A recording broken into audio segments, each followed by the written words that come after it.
Jericho at Raver Cruz nagkita. The past and the present in one frame, say mo, Janine.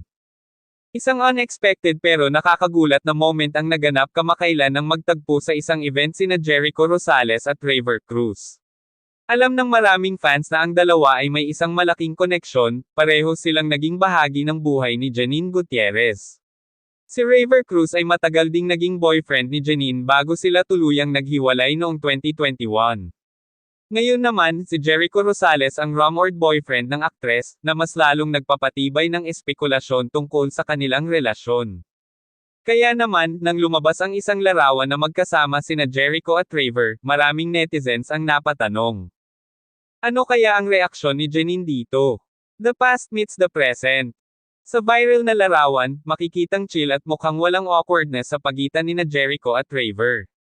Mukhang professional at friendly ang naging interaction nila, na tila nagpapakita na walang bad blood sa pagitan ng dalawa. Pero syempre, hindi nakaligtas ito sa malilikot na isip ng mga netizens. Uy! Nakakailang kaya si Janine nito? Imagine, ex at present in one frame. Awkward or hindi? Walang problema yan, mature naman silang lahat. Pero grabe, ibang level ang frame na to. Sa ngayon, wala pang reaksyon si Janine tungkol dito. Pero knowing her, siguradong klase at dedma lang siya pagdating sa mga ganitong eksena. Ang mahalaga, happy siya sa present at mukhang walang issue sa past. Ano sa tingin mo? May awkwardness kaya, o wala lang ito kay Janine?